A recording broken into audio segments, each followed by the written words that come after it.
నిన్ను తలగా నియమించదను, నిన్ను పైవాడిగా నియమించదను, నిన్ను అధికారిగా నియమించదను. ఆమె చెప్పండి. ద్వితీయోపదేశ కాండము 28వ అధ్యాయము 14వ వచనం 3వ లైన్ చదవండి. దేవుడు నిన్ను తలగా నియమించును గాని తాకగా నియమింపడు. నువ్వు పైవాడుగా ఉండు గాని కిందవాడుగా ఉండవు. అందరూ ఆమె చెప్పండి. ఇప్పుడు నాకు చూడండి, ప్రభునందు ప్రియమైన దేవుని బిడ్డలారా, దేవుని యొక్క ఉద్దేశం ఏంటంటే, అందరు నా మాట వింటున్నారండి?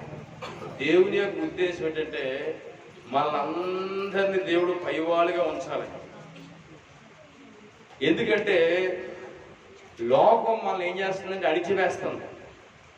లోకం మనల్ని ఏం చేస్తుందండి? కించపరుస్తూ ఉంది. లోకం మనల్ని ఏం చేస్తుందండి? ఇబ్బంది పెడతా ఉంది. అందుకే దేవుడు ఏం చేస్తాడంటే ఐగుప్తు చెరలో నుంచి, లోకములో నుంచి, పాపములో నుంచి, అక్రమములో నుంచి, అన్యాయములో నుంచి నిన్ను విడిపించి తన శ్రేష్టమైన బలిష్టమైన రెక్కల చోటును భద్రపరిచి ఆయన ఉన్నతమైన నామాన్ని నోరారా ఆరాధించుకునే అవకాశాన్ని నీకు నాకు దేవుడిచ్చాడు. ఆయన ఏమంటున్నాడంటే మిమ్మల్ని అందరినీ తలగా ఉంచుతాను. ఆమేన్. మీరు తలగా ఉంటారు, మీ పిల్లలు తలగానే ఉంటారు. తలని ఎందుకు పోల్చాడంటే దేవుని బిడ్డలారా, తలను బట్టే మనకి బాడీకి ఏమొస్తుందట? గుర్తింపు వస్తుంది. తలకి ఎలాంటి ఉన్నతమైన ఆలోచన ఇచ్చాడంటే, లేదా పార్ట్స్ ఇచ్చాడంటే బయట తీసుకురండి. కళ్ళు ఇచ్చాడు చూడడానికి, తినడానికి, చెప్పాలి తినడానికి, నోరిచ్చాడు వినడానికి, చెవిలిచ్చాడు. బాడీ ఏది కూడా అలాంటి అవకాశం లేదు. మిమ్మల్ని తలగా ఉంచుతాను, మిమ్మల్ని పైవారిగా ఉంచుతాను, మిమ్మల్ని అధికారులుగా ఉంచుతాను. నమ్మితే నీ వాళ్ళు నమ్మిన వానికి సమస్తము. ప్రతి మాట కూడా దేవుని మాటగా మీరు స్వీకరించాలి. ఆకాశము గతించవచ్చు, భూమి గతించిపోవచ్చు, సముద్రం గతించిపోవచ్చు, ఈ లోకంలో ఉన్న హంగులు అన్ని కూడా గతించిపోతాయి. కానీ దేవుని మాట మనసు పెట్టి వినాలి. ఆమేన్. ప్రియమైన దేవుని బిడ్డలారా, మిమ్మల్ని తలగా ఉంచాలని దేవుడు ఆశపడుతున్నాడు. ఎప్పుడు మనం తలగా ఉంచుతాడు దేవుడు? ఒకసారి చూడండి, మత్తయి సువార్త 25వ అధ్యాయము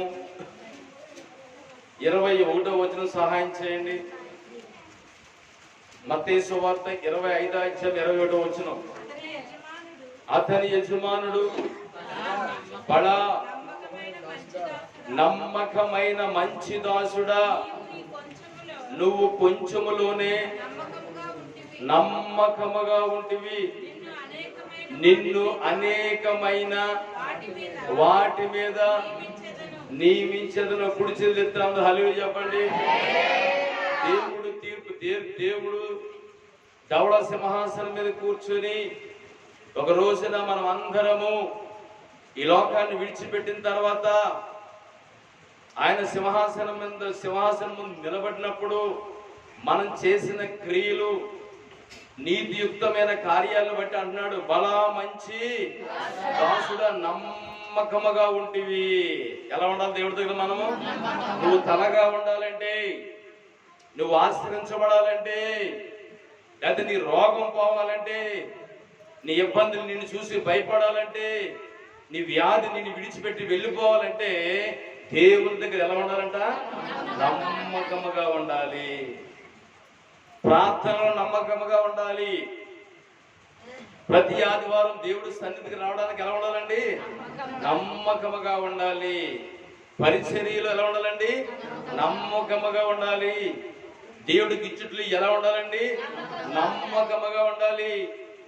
బలా బలా మంచి దాసుడా, నువ్వు కొంచెంలోనే నమ్మకంగా ఉన్నావు కాబట్టి అనేక పట్టణాల్లో నీ పేరు చెప్పుకునేలా చేస్తాను.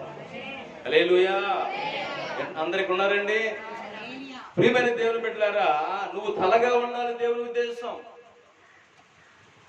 దావీదు ఒక మాట చెప్తారు, ఇగో నీతిమంతులు నమ్మకస్తులు దేవుని చేత విడవబడటం కానీ వాళ్ళ భిక్షమెత్తడం కానీ నేను చూసి ఉండలేదని. హల్లెలూయా. నేను చిన్నవాడైనప్పుడు దేవుడి కార్యాలు చూశాను, ఇప్పుడు ముసలివాడిని అయిపోయాను. దేవుని కార్యాలు మా ఎడల, మా తరమ ఎడల, ఇదిగో రాబోతున్న తరమ ఎడల నిలిచి ఉండడానికి కారణము మేము నమ్మకస్తులుగా జీవించాం. అందరూ చెప్పండి. నా ప్రాణమా నా అంతరంగమా నాలో ఉన్న నా సమస్తమా దేవుడు చేసిన ఉపకారము ఏమిని మరువక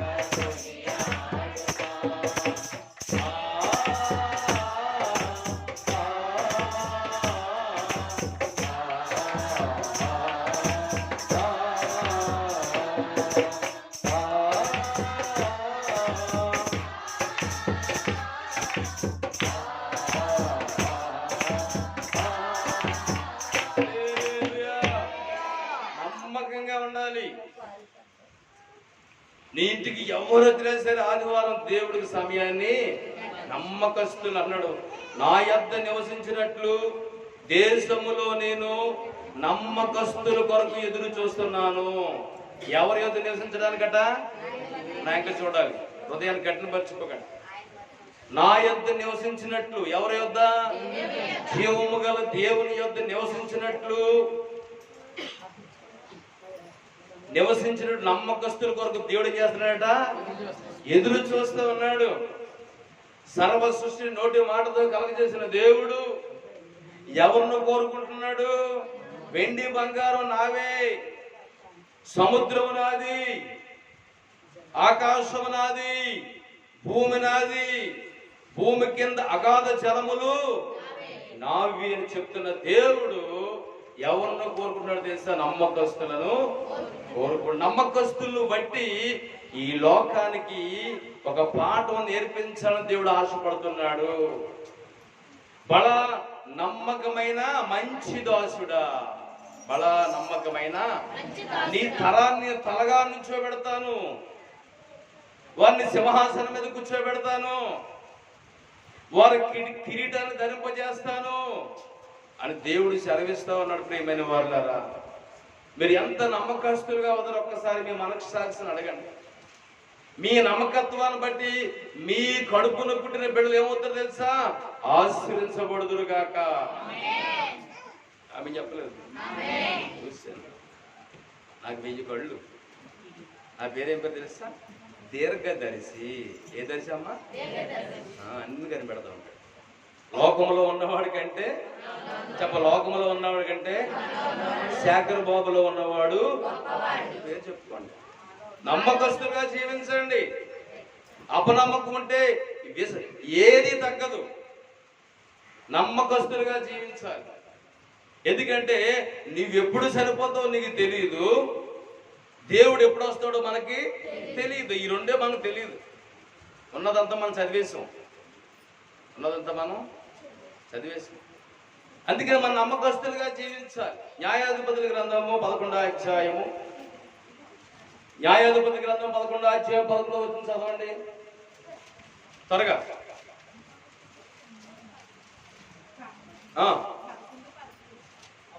అప్పుడు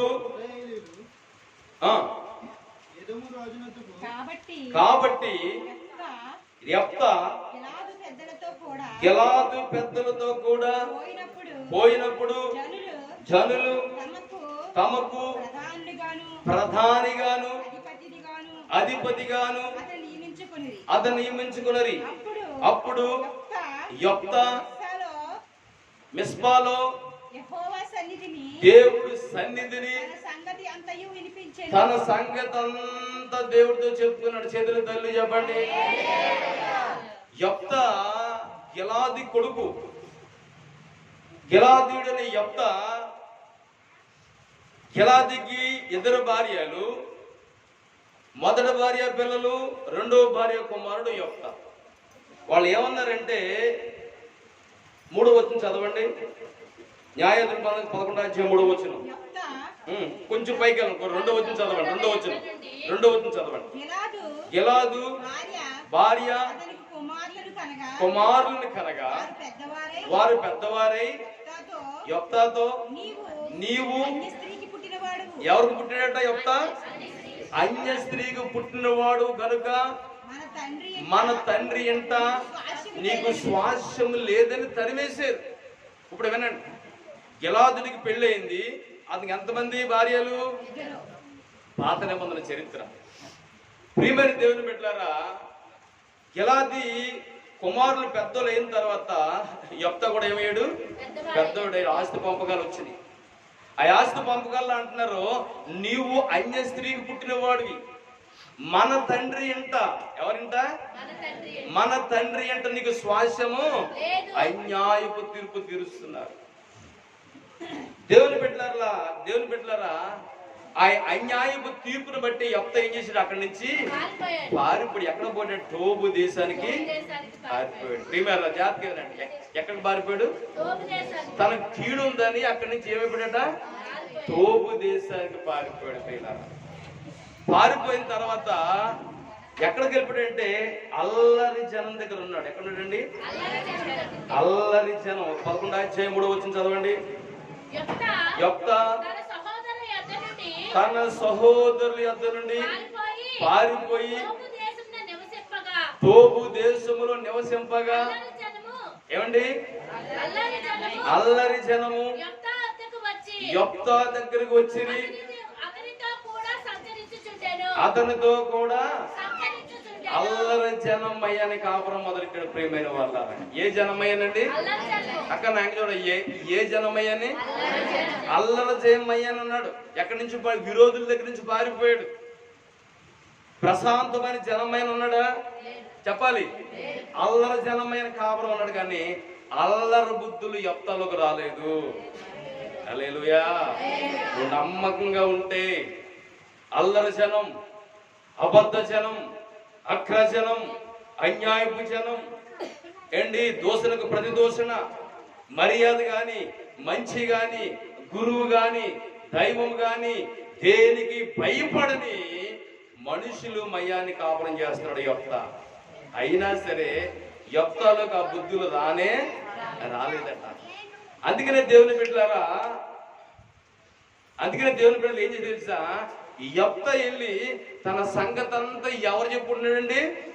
చెప్పాలి. ఎవరు చెప్పుకున్నాడు?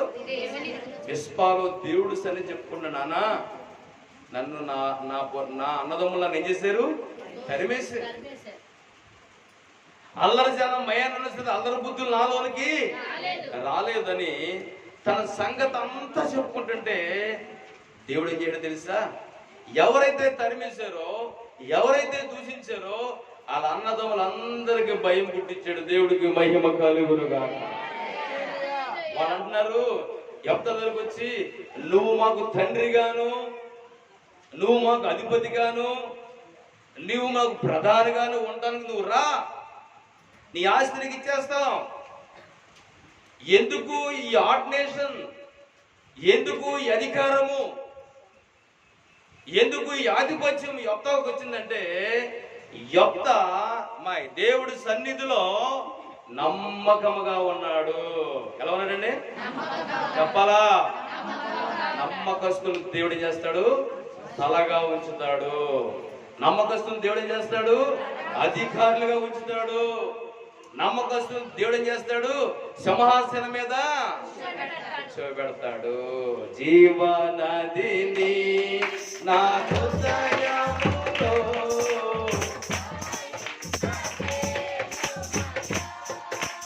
జీవనదిని నా హృదయములో ప్రవహింపచేయుమయ్యా. బలహీన సమయ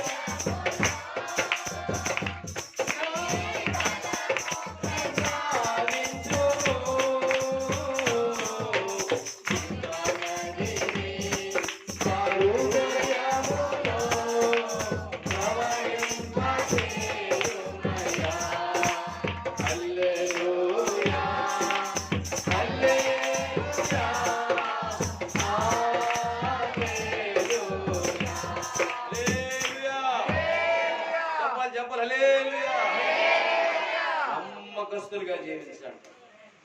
మీ ఇంట్లో శాపం రద్దయిపోతుంది, మీ ఒంట్లో వ్యాధి రద్దయిపోతుంది. ఈ నమ్మకత్వం బట్టి దేవుడు కూర్చొని కూర్చోబెట్టి, నీ నమ్మకత్వం కావాలి దేవుడి దగ్గర. నా యొద్ద నివసించినట్లు, జీవము గల దేవుడు సెలవిస్తున్న, నా యొద్ద నివసించినట్లు లోకములో నమ్మకస్తుల కొరకు, కప్పుకోమ్మా ఇలా కప్పుకో, నమ్మకస్తుల కొరకు ఎదురు చూస్తున్నాడు దేవుడు. దేవుడికి స్తోత్రం కలుగు. నమ్మకస్తులుగా ఉండాలి. అప్పుడే నీ అధికారం ఇస్తాడు, నీ బిడ్డలకు అధికారం ఇస్తాడు, నీ బిడ్డలకు ఉన్నతమైన స్థానం ఇస్తాడు, నీ బిడ్డలకు ఉన్నతమైన ఉద్యోగాలు ఇస్తాడు. వాక్యం వింటాం కాదు, వాక్యాన్ని విని వాక్యానికి లోబడి వాక్యానుసారంగా జీవిస్తేనే నీకు నీ ఇంటికి వచ్చి ఆశీర్వాదం ఏం చెప్తుంది తెలుసా? ఆశీర్వాదం వచ్చి ఏం చేస్తుంది? తలుపుని నమ్మకస్తులుగా జీవించాలి, నేను తలగా ఉంచాలి, నీ కుటుంబాన్ని దేవుడు అధికారులుగా ఉంచాలని నా దేవుని ఉద్దేశం. ఆమేన్.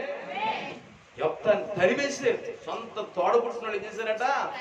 మన తండ్రి ఎంట నీకు స్వాస్యము లేదు. యెఫ్తా పారిపోయి మిస్పా ఎదుర్కొన్నాడు. ఎదుర్కొన్నాడండి. నీకు భయం వచ్చినప్పుడు, ఇరుకు వచ్చినప్పుడు, ఇబ్బంది వచ్చినప్పుడు, శోధన వచ్చినప్పుడు, నువ్వు భరించలేని వేదన వచ్చినప్పుడు దేవుడి సన్నిధి నువ్వు ఏర్పాటు చేసుకో. చాలా మంది ప్రభుని నమ్ముకున్నారు కానీ వాళ్ళ బుద్ధులు మారలా. చాలా మంది ప్రభుని నమ్ముకున్నారు కానీ వాళ్ళ గుణం మారలే. చాలా మంది ప్రభుని నమ్ముకున్నారు కానీ ప్రభుతో కలిసి నడవట్లేదు. కాబట్టి వాళ్ళ ఇంటి వారు వాళ్ళ నమ్మకస్తులుగా చూడలేదు. అలాంటి స్థితి మీకు దూరం అవును గాక. రెండవదిగా దేవుని బిడ్డలారా చూడండి ఒకసారి, ఆదికాండం 40 అధ్యాయం 13వ వచనం చదవండి.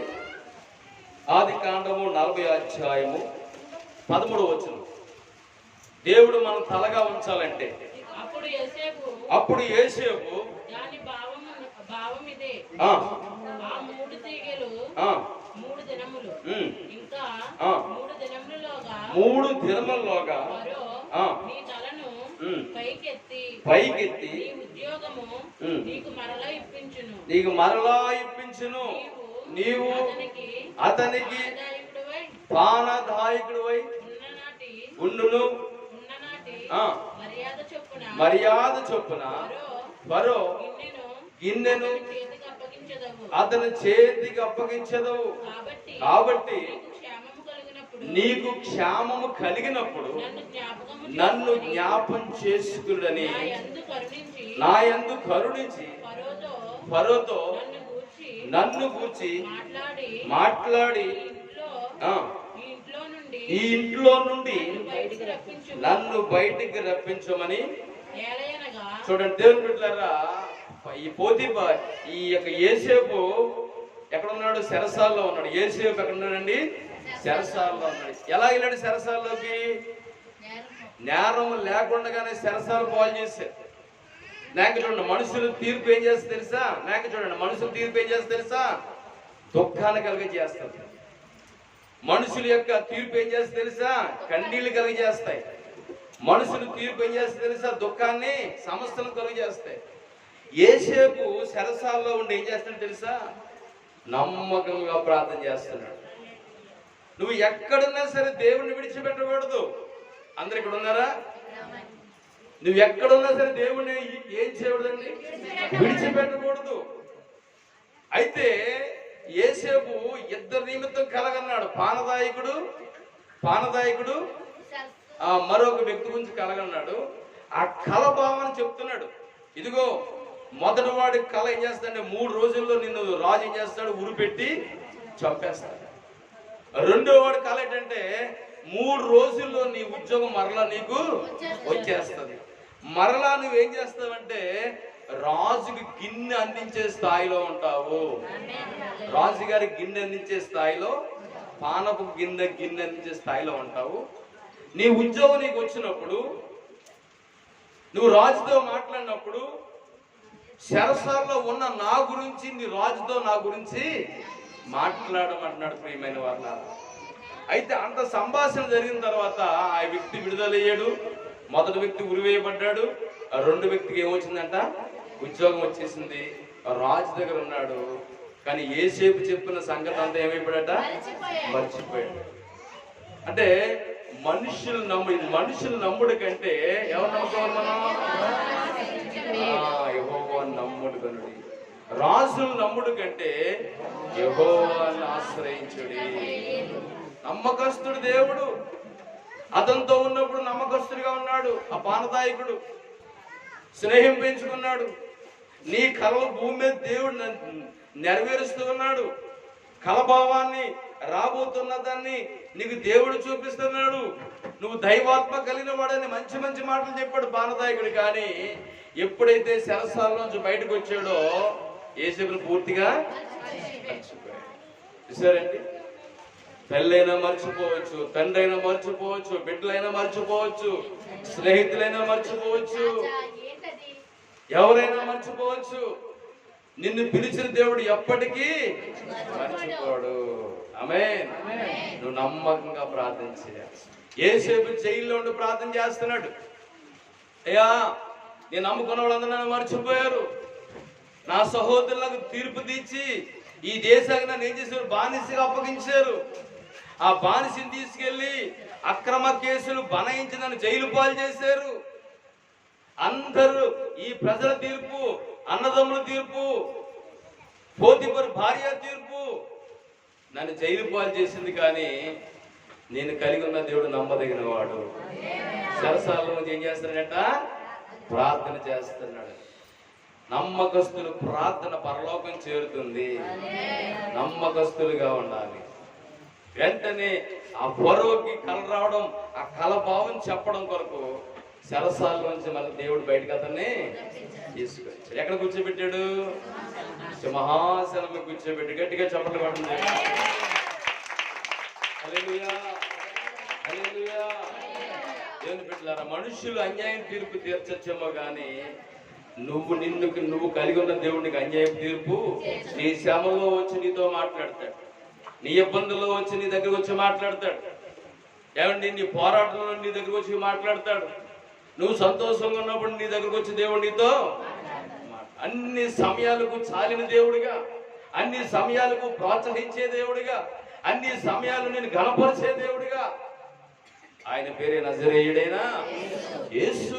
నమ్మకస్తులుగా జీవించాలి. అప్పుడు అన్నాడు, నేను తలగా నియమిస్తాను, నువ్వు తోకగా ఉండవు, నేను అధికారిగా ఉంచుతాను. ప్రజలు తీర్పెట్టి, అన్నదమ్ములు తీర్పెట్టి యేసేపుని బానిసగా అమ్మేశారు. దేవుడు తీర్పు ఏం చేసింది? ప్రధానమంత్రిగా కూర్చోబెట్టింది. దేవుడికి స్తోత్రం. ఎందుకు అంత స్థాయి వచ్చిందంటే యేసేపు దేవుడితో ఎలా ఉన్నాడట? నమ్మకస్తుడిగా. నమ్మకస్తుని దేవుడు ఎలా చేశాడు? తలగా చేశాడు. తీర్పు తీర్చే స్థాయిలో పెట్టాడు. ప్రపంచానికి అన్నం పెట్టే స్థాయిలో పెట్టాడు. ఎదవరాండ్లు వాదార్చే స్థితిలో పెట్టాడు. తల్లిదండ్రులు లేని అనాథులను హక్కును చేర్చుకుని వాళ్ళని ఆదరించే స్థితిలో పెట్టాడు. నమ్మకస్తులు చేసే పనులు ఇలా ఉంటాయి. అపనమ్మకస్తులు ఏం చేస్తారు తెలుసా? అందరికీ ఆయాసకరంగా ఉంటారు. వాళ్ళ కుటుంబానికి కూడా ఎలా ఉంటారండి? అన్యాయంగా ఉంటారు. ప్రియమైన అందుకనే అంటున్నాడు, మిమ్మల్ని తలగా ఉంచాలని దేవుడు ఆశపడుతూ ఉన్నాడు. హల్లెలూయా. ఒకసారి అపోస్తుల కార్య గ్రంథం 16వ అధ్యాయము, అపోస్తుల కార్య గ్రంథం 16వ అధ్యాయం 18వ వచనం చదవండి త్వరగా. ఆమె అనేక దినములు చేయుచుండెను కనుక పౌలు వ్యాకులపడి దాని వైపు తిరిగి, నీవు ఈమెను వదిలిపోమని యేసుక్రీస్తు నామములో ఆజ్ఞాపించుచున్నాను ఆ దెయ్యముతో చెప్పెను. వెంటనే ఆ దెయ్యము ఆమెను వదిలి వెళ్ళిపోయాను. దేవుడికి స్తోత్రం చెప్పండి. ఒక యవనస్తురాలని దెయ్యం పట్టుకుందండి. ఒక యవనస్తురాల్ని దెయ్యం పట్టుకుంది. దెయ్యం పట్టుకుని అనేక దినాలను బట్టి శోధి చెప్తా ఉంది. ప్రియమైన వాడు, ఆ శోధి చెప్పడం ద్వారా అతని యజమానికి ఏం చేస్తుందంట? ఆదాయం వస్తుందంట. అయితే పౌలు శీలల గ్రామంలో ఉన్నారు. వాళ్ళు బయటకు వెళ్ళినప్పుడల్లా ఈ పుత్తూని దెయ్యం పుట్టిన వ్యక్తి ఏమవుతుంది? ఎదురుపడి జీవము గల దేవుని సేవకుల రక్షణ మార్గాన్ని చెప్పడానికి వచ్చారా అంటుంది. హల్లెలూయా. ఎవరు తెలుసుకుంది రక్షణ మార్గం? చెప్పాలే. రక్షణ మార్గం ఎవరు తెలిసిపోయింది? దెయ్యాలకు తెలిసిపోయింది, కానీ మనకి తెలియట్లేదు. హల్లెలూయా. ఎప్పుడైతే ఆ బిడ్డను ఆ బలహీనపరుస్తున్న దెయ్యాన్ని విడిచిపెట్టడానికి ఏం చేశారంటే, నాకు చూడాలి, ఈమెలోంచి బయటికి రమ్మని యేసుక్రీస్తు నామములో ఆజ్ఞాపిస్తున్నాగా దెయ్యం విడిచిపెట్టి బయటికి వెళ్ళిపోయింది. వెంటనే ఆ ప్రాంత ప్రజలు వచ్చేసి అలా ఏం చేసి తెలుసా, మాకు ఎంచక్క ఆదాయం వచ్చింది, ఆ ఆదాయాన్ని చెడగొట్టావు నువ్వు అనేసి వీళ్ళు ఏం చేశారు తెలుసా, ఊరి చావుడి దగ్గరికి లాక్కెళ్ళిపోయి ఏం చేశారట, తగు చెప్పించి బెత్తాలతో గుట్టించారట. పౌలు సేవలో మంచి చేశారా చెడు చేశారా? చెప్పాలి. దెయ్యాన్ని వెళ్ళగొట్టారు, ఒక పాప జీవితాన్ని నిలబెట్టారు. అలాంటి మంచి మనుషులకు ఆ గ్రామ ప్రజలు ఏం తీర్పు తీర్చారట? చెరసాల్లో వేసేసారు. చెరసాల్లో వేసేసారు. ఏమన్నారు? చెరసాల్లో పడిపోయినప్పుడు అలా అనాలి, ఇదేంటి, మేము ఒక దెయ్యాన్ని వెళ్ళగొట్టాం, ఒక పాప జీవితాన్ని నిలబెట్టాం, ఒక కుటుంబానికి ఆ బిడ్డను ఒక ఆశ్చర్యంగా ఉంచాం, మాకు ఎందుకు ఈ అన్యాయపు తీర్పు తీరుస్తున్నారు, ఎందుకు మాకు అన్యాయపు తీర్పు తీరుస్తున్నారు మీరు అనేసి వాళ్ళ గొడవ లేదు. జైల్లో ఉండి ఏం చేస్తున్నారు? రాత్రంతా పౌలు శీల ఏం చేస్తున్నారట? పౌలు శీలను బంధించి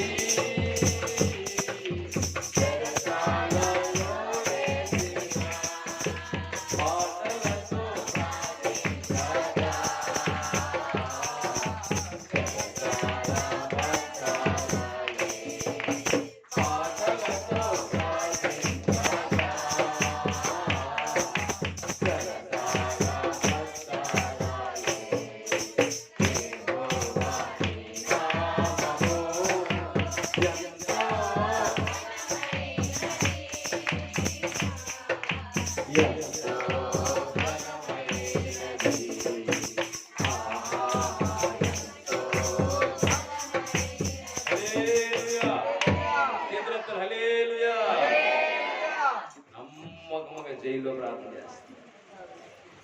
ఆకాశం నుంచి దేవుడు చూశాడు, పౌలు సేవను చూశాడు. దేవుడు మహా భూకంపం పంపించి పౌలు సేవను బంధించిన జైలు భద్రాసుపల చేశాడు. జైల్లో ఉన్నప్పుడు, జైలు కూలిపోయినప్పుడు దెబ్బలు తగులుతాయో తగలవా? చెప్పండి. ఇప్పుడు ఇలాగ ఉన్నాం, సడన్ గా కూలిపోయింది భూకంపం వచ్చి అనుకుందాం, దెబ్బలు తగులుతాయలవా? చిన్న దెబ్బ తగిలిన ఫస్ట్ పేరు నా ఒళ్ళంతా ఇక్కడ దాకా గాయిందని చూపిస్తారు మీరు. నేనైతే అంటే తెలుసా, ఇదంతా నొప్పి చేసిందమ్మా నాకు అంట. అలా అలాగలే. హల్లెలూయా. రాత్రి అంతా ప్రార్థన చేస్తారు. రాత్రి ఎంత చేస్తారండి? అయ్యా నీకు స్తోత్రాలు.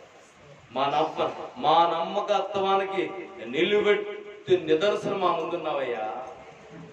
మా వేదనకి స్వస్థపరిచే దేవుడిగా ప్రత్యక్షమయ్యావయ్యా.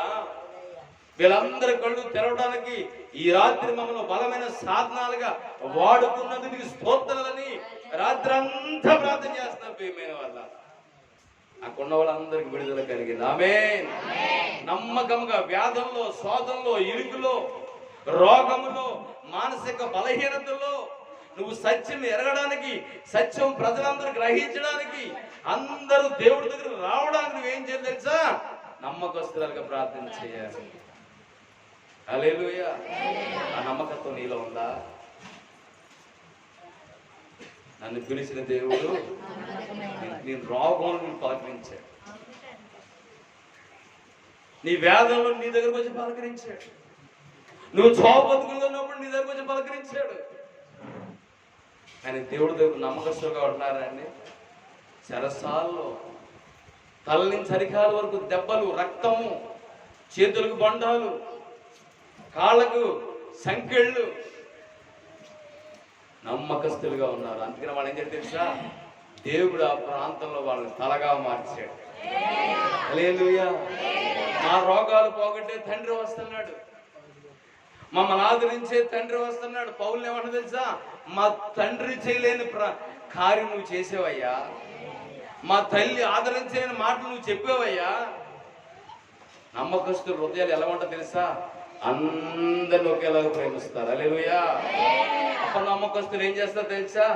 అన్యాయంగా ప్రవర్తిస్తారు.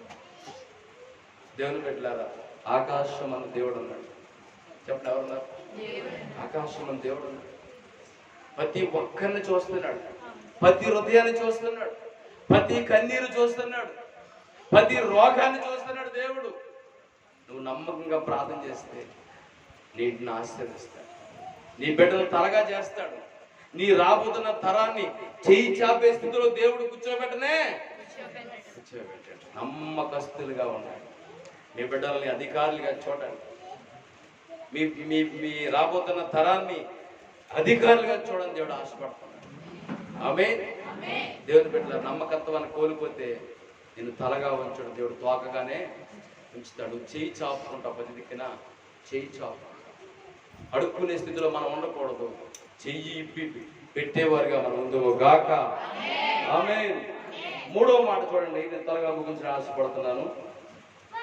అందులో ఇంకో మాట ఉంది చూడండి. లోకాసు వార్త 15:7 చదవండి. నమ్మకస్తులుగా ఉన్నామని కొంతమంది అనుకుంటారు. మారు మనసు అక్కరలేని 99 నీతిమంతుల ఏమండి విషయమై కలుగు సంతోషము కంటే మారు మనసు పొందు ఒక్క పాపి విషయమై పరలోకమందు ఎక్కువ సంతోషము కలుగును. హల్లెలూయా. 99 ఆ మారు మనసు లేని 99 నీతిమంతులు లోకంలో ఉన్నారు. నా మాట వింటున్నారు తల్లారా? మారు మనసు లేని 99 నీతిమంతులు లోకంలో ఉన్నారు. మారు మనసు కలిగిన ఒక పాపిని ఒప్పుకుని దేవుడి సన్నిధికి వచ్చి మారు మనసు పొంది బాప్తిసం పొంది ఏమండి దేవుడికి ఇష్టగా మారితే పరలోకంలో ఏముందంట? పరలోకం ఏముంది? సంతోషం. అనండి, సంతోషమే లేదు మొక్కలు. సంతోషమే సంతోషమే.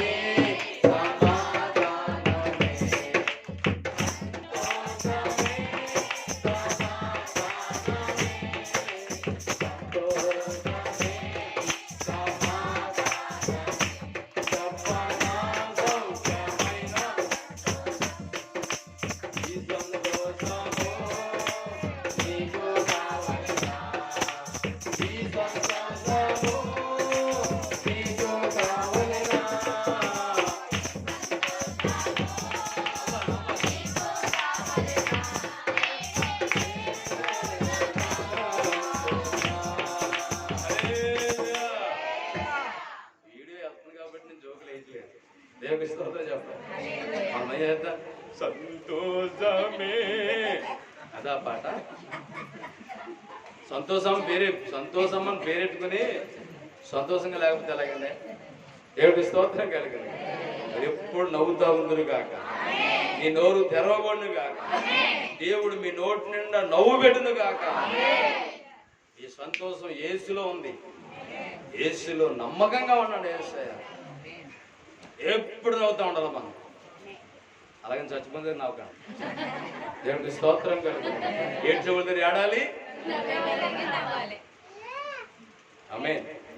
ప్రియమైన మూడో మాట చెప్పి నేను ముగించేస్తాను. చూడండి, ఆది 2వ సమూయేలు గ్రంథము 22వ అధ్యాయము 44-45 చదవనానా?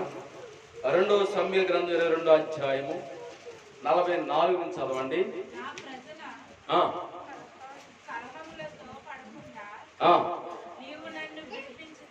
నా ప్రజల కలహంలో పడకుండా నీవు నన్ను విడిపించితివి, జనులకు అధికారిగా నిలిపితివి. నేను ఎరగని జనులు నన్ను సేవించెదరు, అన్యులందరినీ లోబడినట్లు వ్యాసం వేయుదురు.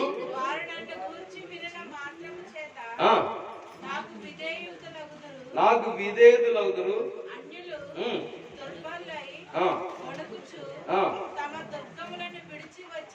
దేవుని బిడ్డలారా, నా జనుల గొడవల్లోకి నేను పడుకున్నట్లు నువ్వు నాకు సహాయం చేస్తున్నావు. నన్ను నా జనులకు అధికారిగా ఉంచావు. నన్ను ఎరగని జనులు నాకు వచ్చి ఏం చేస్తున్నారట? నన్ను సేవిస్తున్నారు ప్రభువా. దావీదు అంతరంగంలో భారం ఏంటంటే దేవుని ప్రజలకు న్యాయం జరగాలి. ఆమేన్.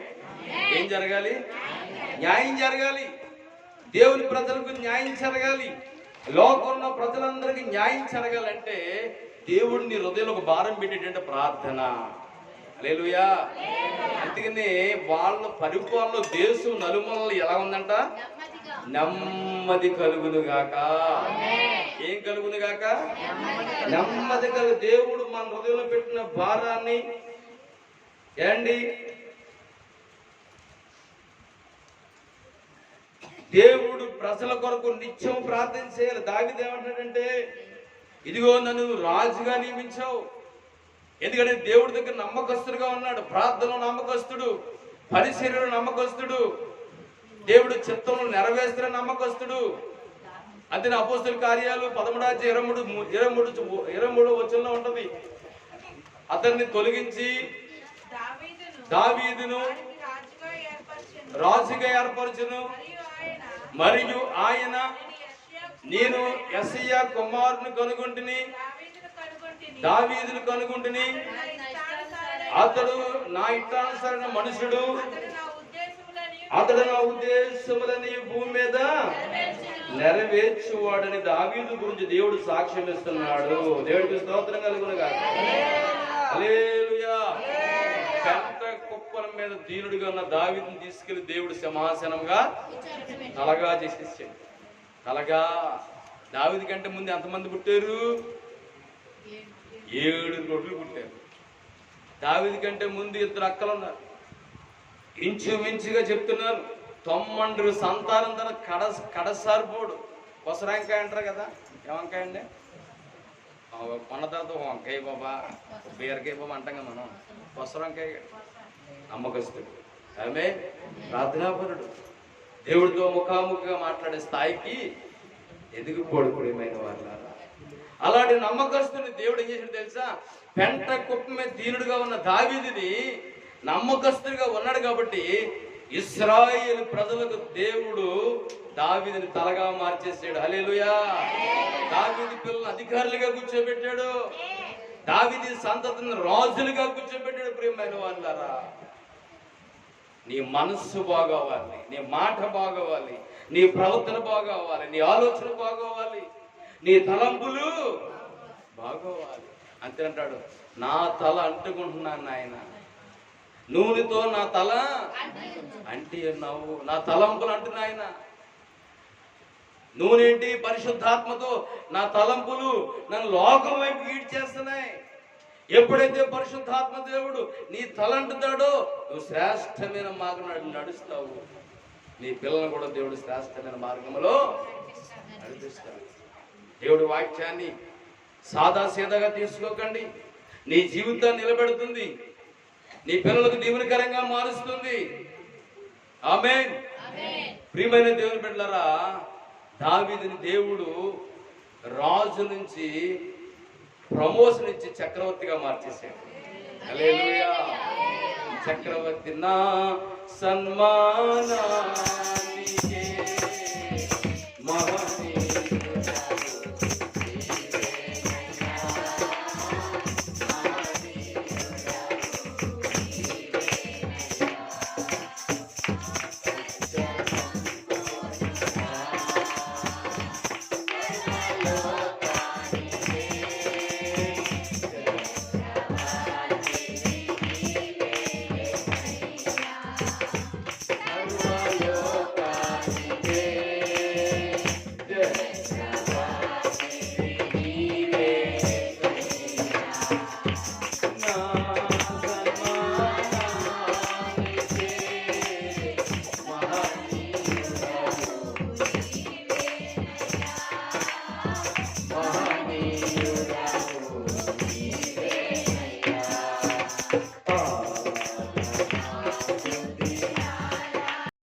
కలహాలు రేపు లేరా?